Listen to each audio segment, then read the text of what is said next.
I'm going to take a drink of Coke while this loads, and then we will get started for good.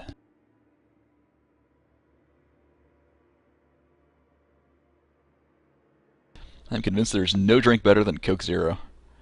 Oh, Spectre stream cheating. Oh, God.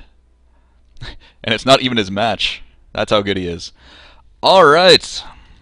Welcome, welcome, ladies and gentlemen, to Heartland Hitmen's April Showers Tournament. We're going to start with a kickoff game between Heartland Hitmen's Matz in the bottom left and Heartland Hitmen's HyppiCorpo in the top right. Actually, might stop saying Hitland Hartmans just because we have pretty much everyone in the clan. Though I would suggest everyone that's watching this that has not already, check out our website, heartlandstarcraft.com. Fine group of people that can help you get a little better at the game. We're pretty casual, laid back, have some fun. So to explain our tournament structure, we have three different brackets. We have the gold bracket, and we have the platinum bracket, and we have the diamond bracket. This is the platinum bracket. Matt is technically gold, but he plays much higher than that. We've actually nicknamed him Dong Regu because he's actually kind of a beast. Hippie in the top right, known for his macro, just immaculate macro, constant expanding. He plays Protoss like Zerg, expanding all over the place. And if you do not stop him, you are in trouble. Alright. So, we're on Cloud Kingdom. Very, very popular map for good reason. Very good map in the sense that it is pretty well balanced. Interesting layout. We've got usually our natural third is going to be right here. Pretty open to an attack, and up here you can split off from third and your natural. Good to exploit. We'll see how far along this game can actually get. Also going to look to see if we're going to get a Forge first or a Nexus first from Hippie. And it's going to be a Nexus first. Alright, Hippie already starting with the super greedy plays. Nexus on 17. Though to be fair, there's also a Hatch first from Matz, which is actually very dangerous against Protoss that go Forge first, because that is just asking to be cannon rushed. But he does have an Overlord there to spot any sorts of shenanigans that might come his way, which is the absolute counter to getting cannon rushed, is knowing that it's happening. Let's get some drones down there right away. Do you have a Forge coming down for a Hippie? Very standard. There have been some variations lately that we're seeing from some of the pro players where they get a gateway before Forge. Mothership Core does allow for some very, very nice early defense in that regard. Alright, getting a cannon up does not want any sort of aggression coming his way. And he scouted very briefly that it was a Hatch first, and that's all he's seen so far. So I actually just played a game against Hippie. I was playing random, and I got Terran. And the vision that this guy gets is kind of ridiculous.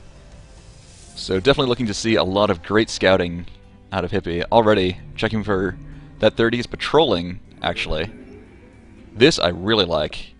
Patrolling between the watchtower and that third, making sure that he knows exactly when Matz is going to take that third, which is right now, and he's going to spot that, which is absolutely huge.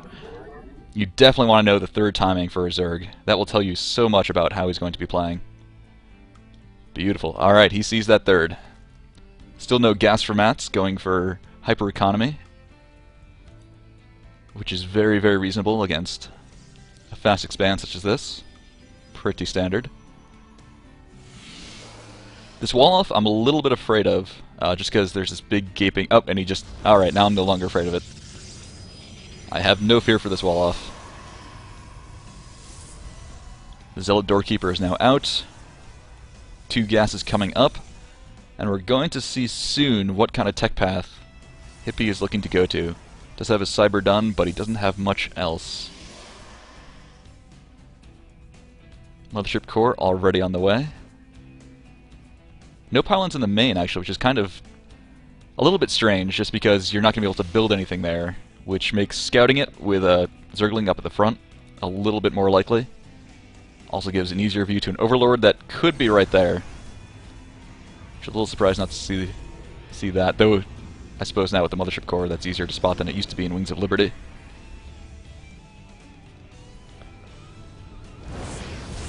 Alright, sees that Zergling, gonna clear that out. And we do have some moving out from Hippie. 2 Zealots and a Stalker. There is a completely bare third.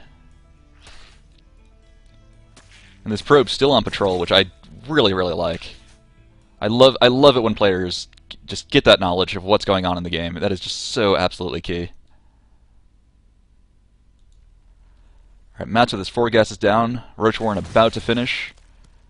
Does not have Lair yet. And he's going to have to do something to deal with this attack on his third. He is building a lot of Zerglings, but this is actually doing a lot of damage very quickly. Oh, Zergling's on creep. Might be able to distract it enough. He needs a Queen out there, though, to get rid of that Mothership Core. Otherwise, the Mothership Core on its own might actually be enough. And this early attack is just... it's very uncharacteristic for Hippie, but it's working out beautifully. He might actually take out the base. Maybe the Mothership Core can finish it off. And this would be absolutely huge. This will set Matz way, way back. And the Queen is not going to make it in time. Alright, the third is down. And Hippie lost a little bit more in terms of resources. As well, it is important to note that he did lose some gas units, which is not so good, but killing that third for the Zerg sets him back so far. Screws with production, screws with his income. This probe is still dutifully just going around. Matz has just now been able to stop that, and he has produced a ton of Zerglings. Does have speed on the way. One possible move out of here actually might be a Baneling Nest, and you can actually bust down the front, especially if they've just lost a bunch of units. You can bust down the front, get past the cannons, and just stream in Zerglings non-stop, because they are not going to have the splash damage necessary to deal with that anytime soon.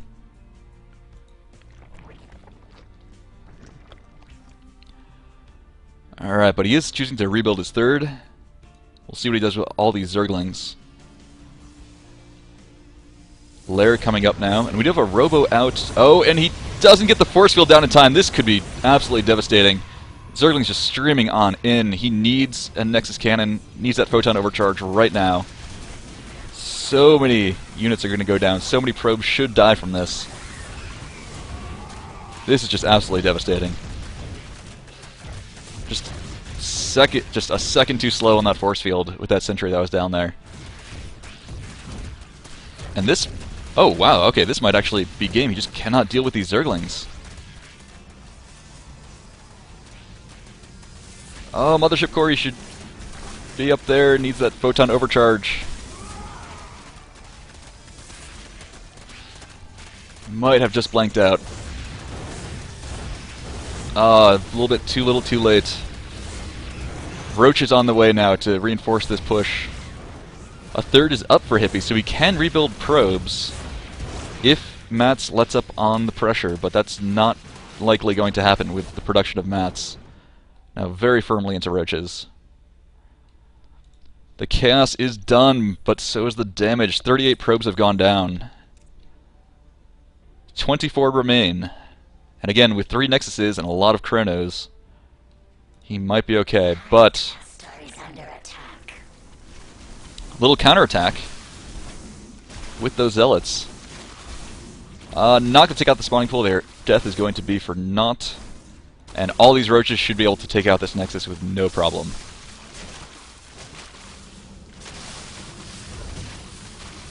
So while it was great that this third got sniped, he needed to be able to actually make sure he could stop that Ling run by. You need that Zealot on hold position there. You need the force fields just on spot. Might actually save this Nexus? No. Oh, it takes... okay. If he had just run there, I would have been very sad. So he does have a bit of an army set up now. Colossus and Immortal helps out with those Zerglings and Roaches, and he is taking out this 30, and this is still a game, absolutely. The question is, who is going to take the crippling amount of damage? Because neither player has been completely crippled yet. And I would give the advantage to Matz, but Matz is building up a bit of a bank, and I think he's waiting for that Spire, because there are going to be a lot of mutas coming out. And oh, these Zealots are doing just absurd amounts of damage to the drone line. They do have +1, and Zerglings have no Carapace, so these Zealots are absolutely devastating against these Zerglings. Two-shotting a Zergling with that +1 attack. So very powerful. Some Spine Crawlers and a Spore Crawler coming up.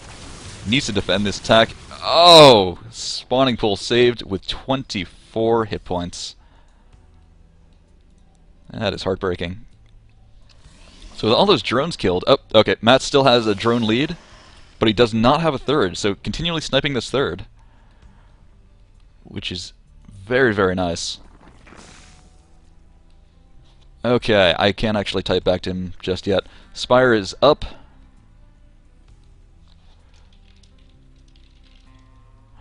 And I'm in another game right now, unfortunately. So, dust has settled. He's not producing mutas. And he is double expanding behind this. Which, if Hippie does not scout this, could actually be very powerful. Because there's not really much of a way that Hippie can move out right now. He does have this Warp Prism, which can scout around, and likely should. And this Stalker is not going anywhere special. Just yet, at least. Matt's also checking for this third. Definitely a good idea. Not going to see it, though. Lots of mutas just popped out. This is where things get a little dicey. You want to be on 3 bases as Protoss against mutas. If you are not already on 3 bases, taking that third is just going to be hell. So we'll see if Hippie can actually stay in this a little longer. Took some devastating losses at the start, but he is nearly caught up on probes. So his third is going to be the real tricky point now. If he can hold that third, he actually has a pretty good chance in this game. Fourth now up for Matz. This space is just starting to get saturated, though. This space is a little oversaturated. Hopefully they'll recognize that soon enough. Get everyone moved out. I do like the creep spread. You want to at least connecting your bases, which is exactly what Matz is doing.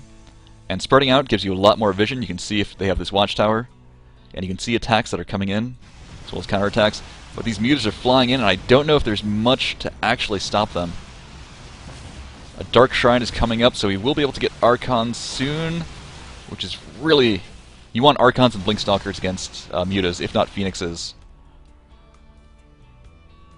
Yeah, this base down here is just right for the picking. There is no anti-air there. Oh, if the mutas had just come in, all they would have had to fight with was a sentry. They could have taken out the Colossus, the Mothership Core, all these Zealots, this Nexus, this Immortal. But sadly, he was not aware of that fact, and flew on home. Alright, Matz with a bit of a bank coming up now. Does need to get this gas. Zerg is definitely the gas-dependent race. So getting these gases up at the extra bases is something you want to do quick. But I think in the chaos, he's started to forget about that. Does have an infestation pit coming up. We're seeing Blink coming up for the Protoss. Definitely what you need against these mutas, because these mutas are just going to wreak havoc, and they're going to keep you in your base all day long. Oh, just a probe slaughter. And oh, warping, flying away from the warping and stalkers. They're just completely out of position now, taking out 1 Colossus, maybe 2 Colossus. 2 Colossus go down. Is he going to go for the third? He is, and I think that is the right decision, because now Zerglings are just going to be terrifying. Just does not have anti-air for this. Needed some Archons from Dark Templar. Warping in 1 Stalker at a time, and they're just going to be killed on arrival. And here comes the ground attack. GG from HyppiCorpo. Well played from both. That was a very fun, exciting game. Alright, we're going to be moving